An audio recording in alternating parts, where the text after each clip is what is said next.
Welcome back, everyone. Today on the Joseph Carlson Show, there are thousands of companies in the stock market. And in this episode, we'll be going over four of them. Four companies that are buys today. The companies we're going to be going over are compounding machines. They're very strong companies, and they're offering you an entry point today. We also have other news we'll be going over, including Netflix now adjusting their deal to buy Warner Brothers Discovery.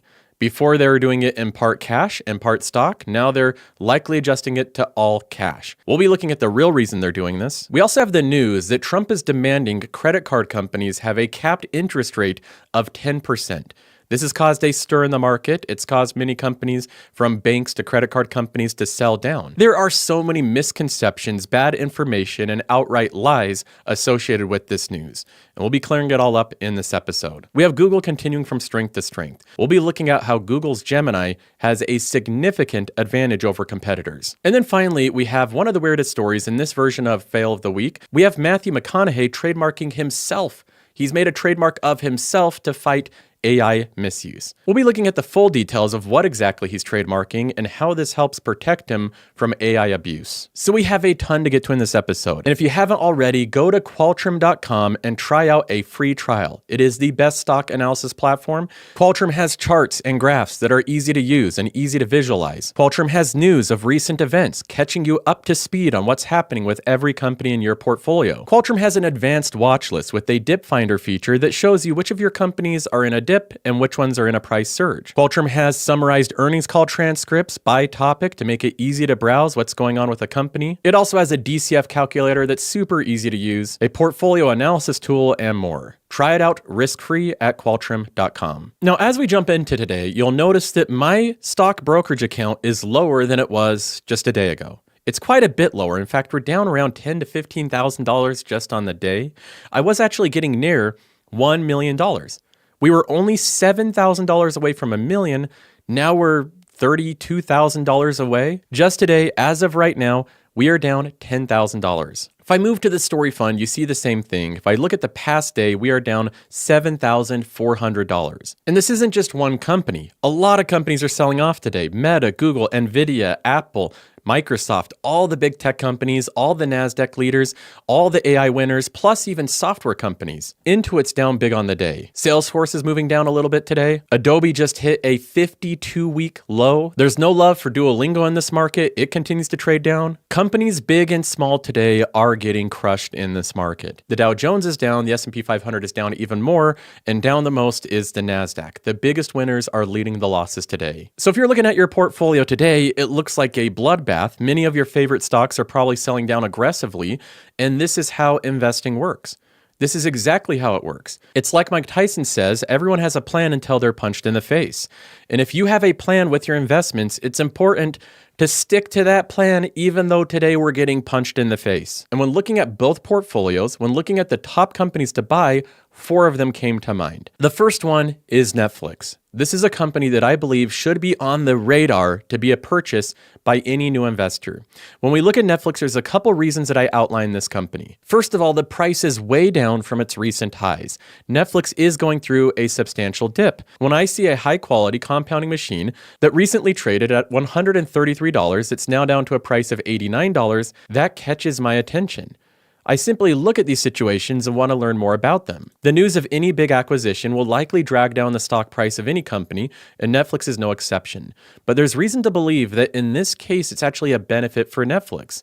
In the case of Warner Brothers Discovery, the acquisition makes sense. Warner Brothers Discovery represents high-quality prestige TV, series that have incredible IP value. Intellectual property is so valuable in the world of content, and Netflix knows that. After all, much of what's watched on Netflix is licensed content from other companies, especially Warner Brothers Discovery. These are the series and movies that people love. Warner Brothers has an excellent box office business, and they have an excellent streaming business. The problem with Warner Brothers Discovery is that when they were spun off from AT&T, they were dumped with an enormous amount of debt. So Warner Brothers Discovery, ever since this point in Q4 of 2022, has had a staggering amount of debt, and that weighs on you. The interest expense of this debt weighs on you. Even with this huge amount of debt, they've spent the past years paying it down every single quarter, quarter after quarter. Now, while they're busy paying it down, They can't do things like invest in new shows. They can't expand their business. They can't expand in talent and technology. They're too busy paying down debt. And this is where I want to highlight an important distinction. The content of Warner Brothers Discovery in the actual business in terms of their assets and their production is excellent. It is top-tier content, and everyone that has access to the library knows that. The financials, their current market structure, is really bad.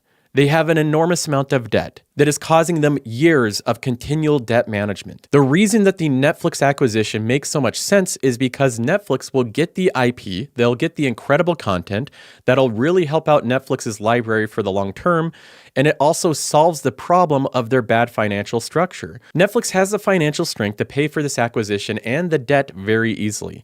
This will not be something that holds down the company from reinvesting back into the future. So I look at this as a situation where Netflix is solving the biggest problem with Warner Brothers Discovery, which is the financial situation, while obtaining that incredibly valuable IP from their library. Netflix knows this, and they want this deal badly. They already have a signed agreement, and they're trying to protect themselves from the ongoing attempts from Paramount to block their deal or obstruct their deal or make it so that Netflix can't buy Warner Brothers Discovery. And Netflix is making moves to preempt this. David Faber on CNBC explains this fully. The vote is the key. It was not going to take place until the late spring or early summer. That will change should Netflix move forward with a change to all cash. Why? Well, when you issue stock, you've got to issue a lot more financials, a lot of accounting around it, and that just takes a lot of time, a lot of effort, work, not to mention expense even, for doing that. This makes it cleaner and quicker. How much quicker? A lot. We're talking months. In fact, again, unclear, but you could see a shareholder vote as soon as late February, early March. If, in fact, Netflix does this, you will get the proxy and you will get the date. But perhaps the proxy will come very soon. Again, that's the point I'm making here. The proxy itself would not be filed for quite some time if you were continuing to include stock in the transaction. That will change with an all-cash offer. And that will bring the question as to whether Paramount is going to raise and do something beyond suing and claiming it's being treated unfairly in order to try to win the day. That remains unclear at this point, but Sarah, it will have the effect of consolidating that timeline significantly. By moving from having their deal in part cash and part equity to straight cash, it clarifies the deal, it makes it simpler, and most importantly, it pushes the timeline forward for Netflix getting a vote on this by months. So Netflix is moving fast to close this deal down fast. The takeaway here is that Netflix is being aggressive in pursuing this deal. They know that Paramount is nipping at their heels. They're doing everything they can to steal Warner Brothers Discovery from them. And Netflix is not going to let that happen. But where does that leave us as Netflix investors? This has been a company that I have in the portfolio. I already have a decent holding in it, and the stock doesn't seem to like this. In fact, investors seem to be selling out based on this news. I think investors and Wall Street have this wrong. Netflix should not be selling down on this news for a simple reason. Usually stocks sell down because they're becoming structurally weaker. For example, Salesforce is selling down over the past couple of months because the stock is becoming structurally weaker with advancements in AI and coding. There's lots of other tools that are putting pressure on Salesforce, making it so that this company has to contend with all different types of competitors. Adobe's selling down and multiples are contracting because the company's becoming structurally weaker.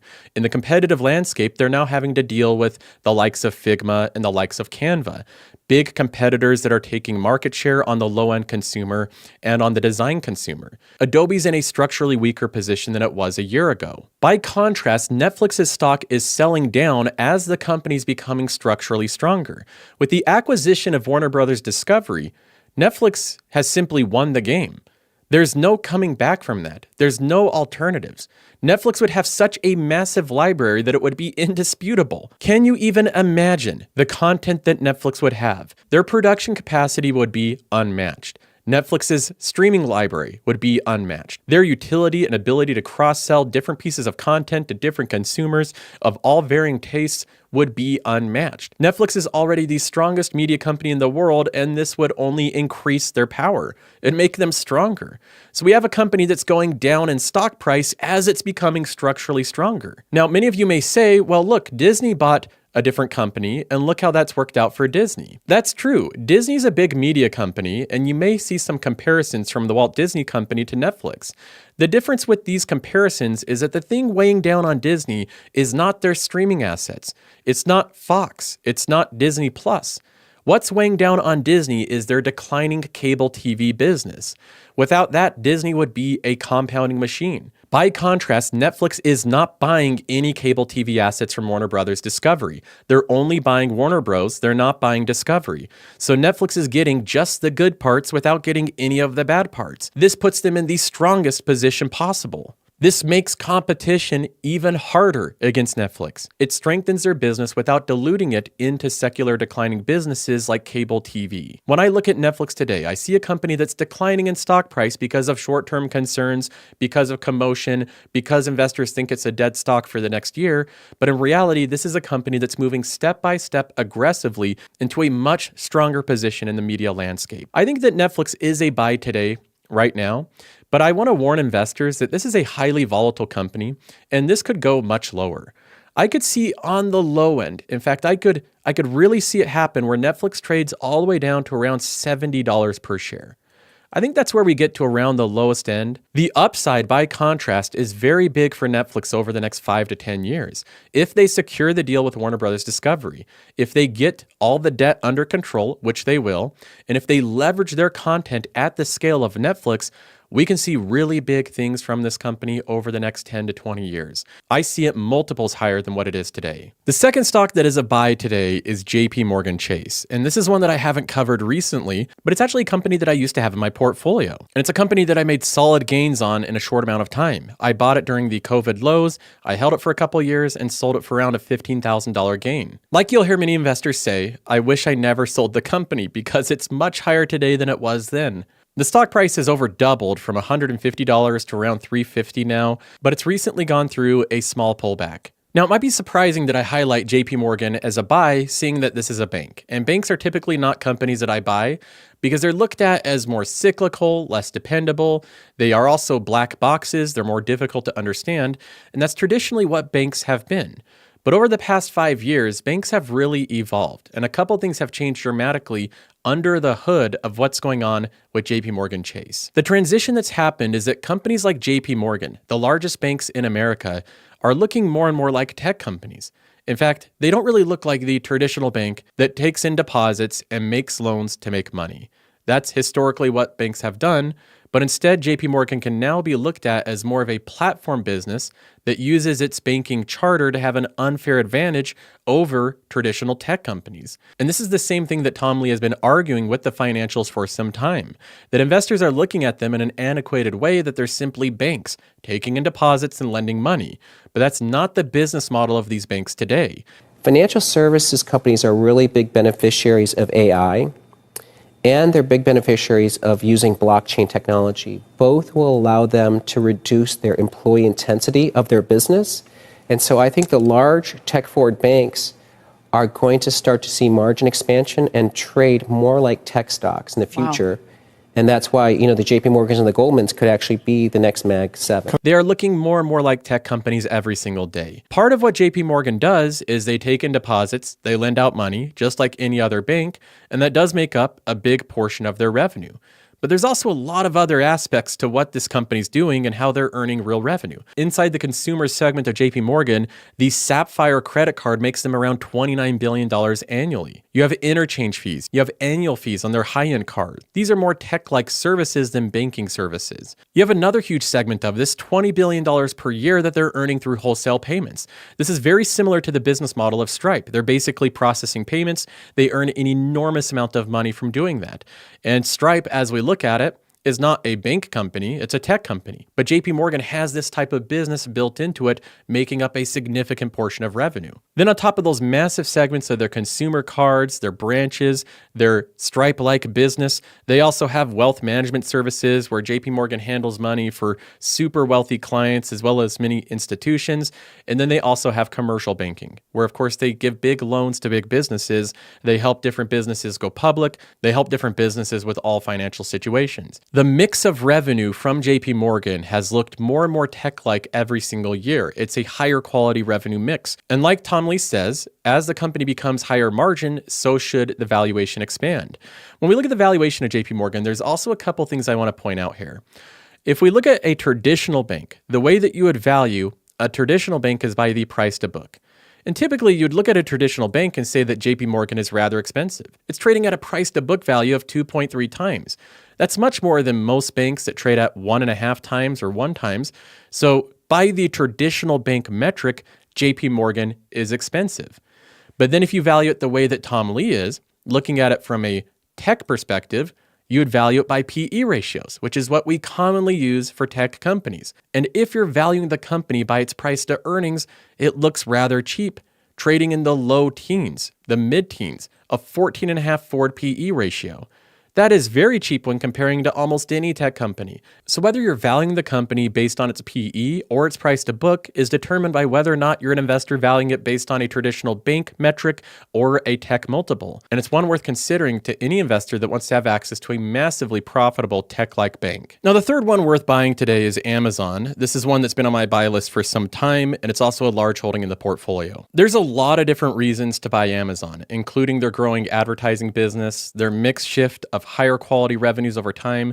You can see that Amazon continually is growing in their third-party seller services, their advertising, subscriptions, and AWS. But out of all of these reasons, I want to highlight two that I believe are the single biggest reasons to own Amazon today.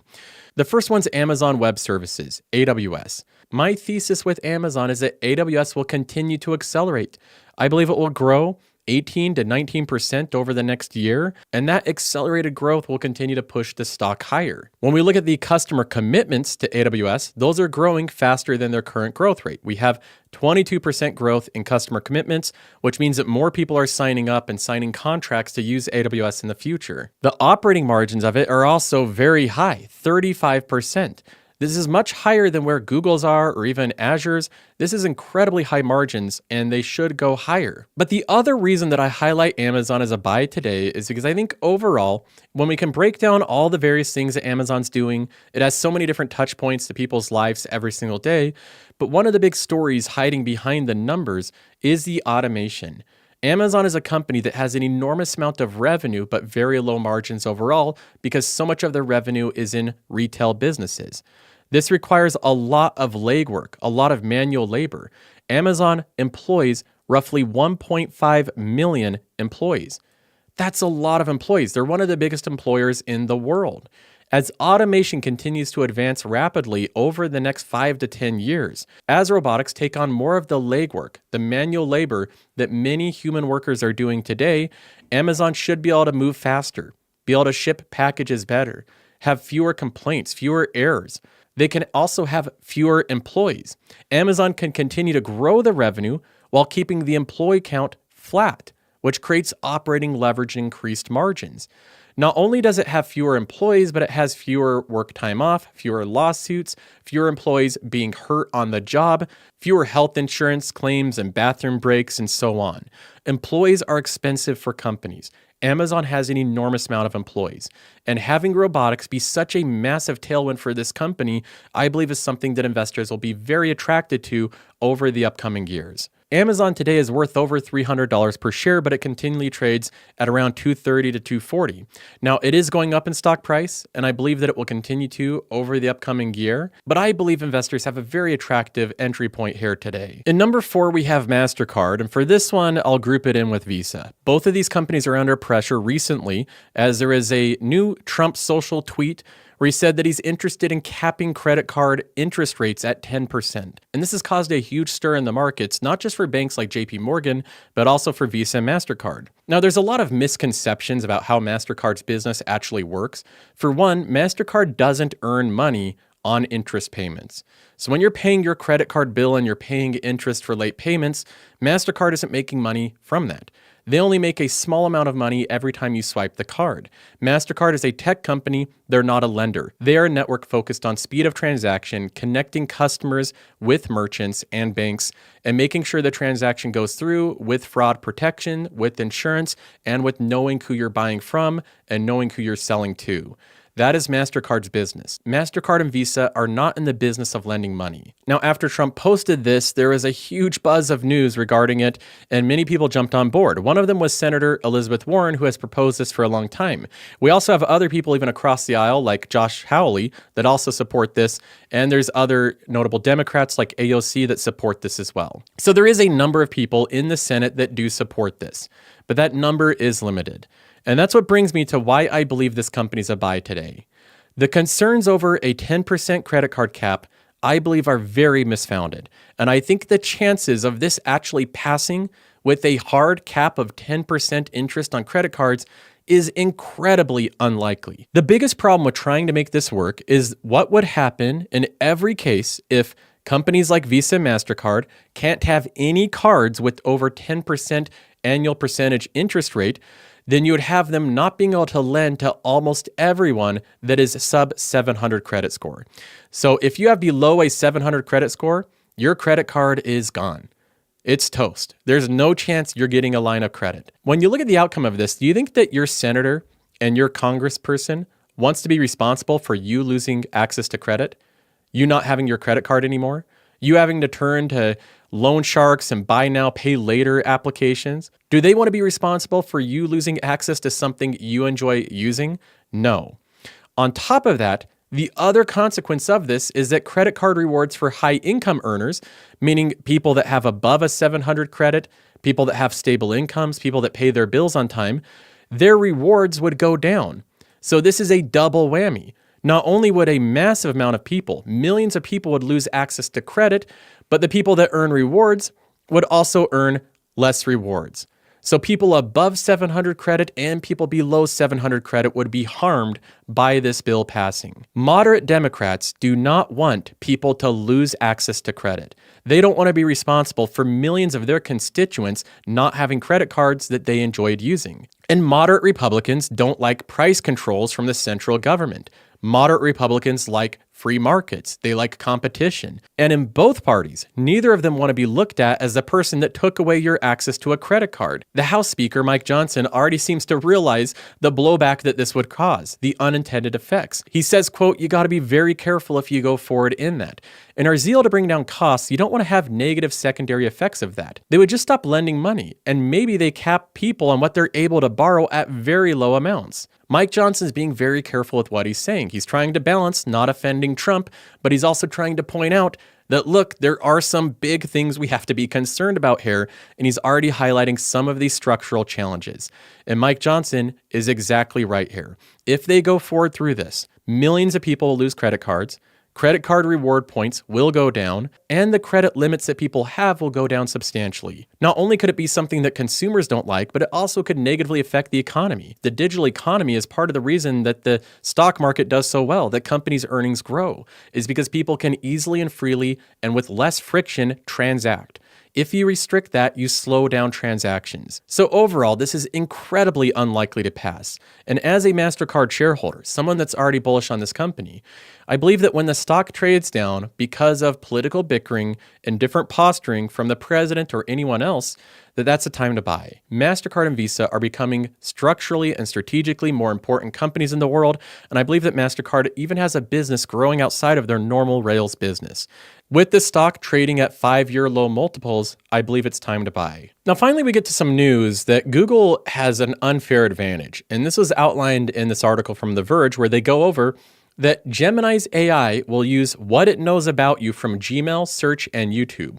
With personal intelligence, Gemini can give you a more personalized answer to your questions. They give an example here of how this personal intelligence can work, like a real-life example.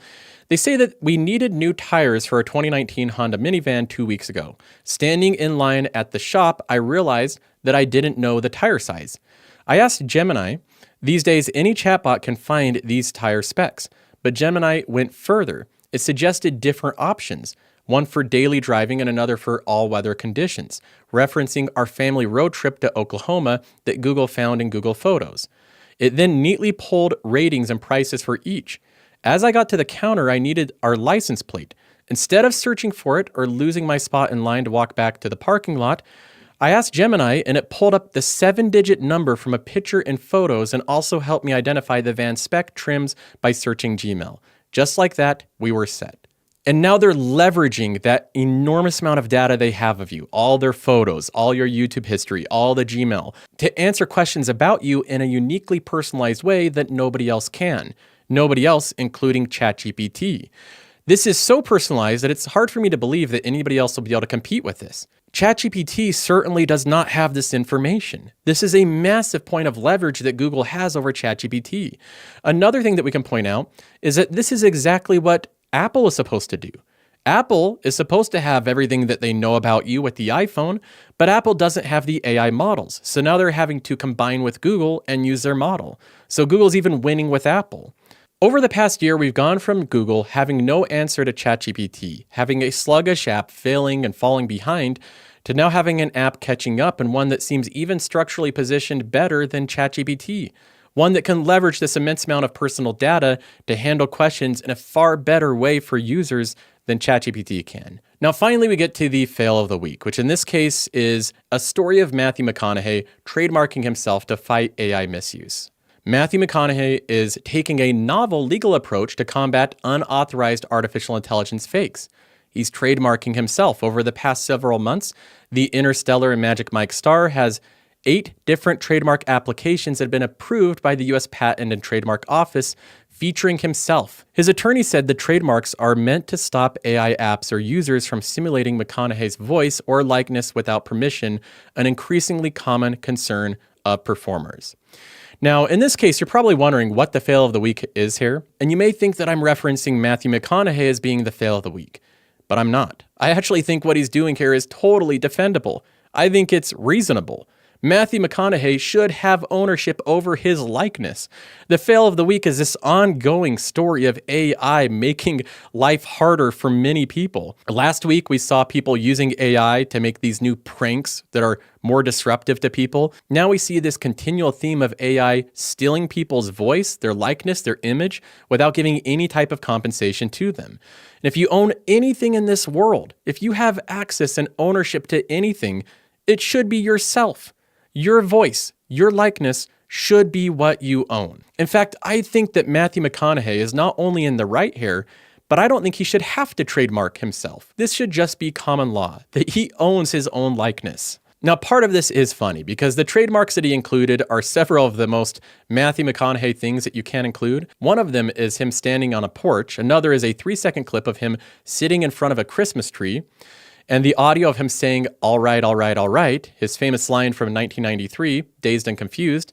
And Matthew McConaughey himself has spoken to why he's doing this. It's because my team and I want to know when my voice and likeness is ever used. It's because I signed off on it. Now, he actually emailed it, but that's the way that I hear it when I'm reading it. And I don't know if now I'm going to have a lawsuit where I own Matthew McConaughey money because of how great my impression was. But either way, that's what I picture him saying. They're actually not going after anyone specific here. They're trying to preemptively get ahead of this trend. The lawyers say that his likeness may or may not have been manipulated, but they hope that the trademarks can be used broadly against unauthorized duplications of them. The lawyers say that in a world where everyone is watching everybody scramble to figure out what to do with AI misuse, we have a tool now to stop someone in their tracks and take them to federal court. In this case, I 100% agree with Matthew McConaughey, and I believe it's a failing that we're getting to the point where people have to copyright their own image, something that they should already own, that people should not be able to manipulate and copy and duplicate without their permission. But that's all for this episode. Hope you enjoyed. See you in the next one.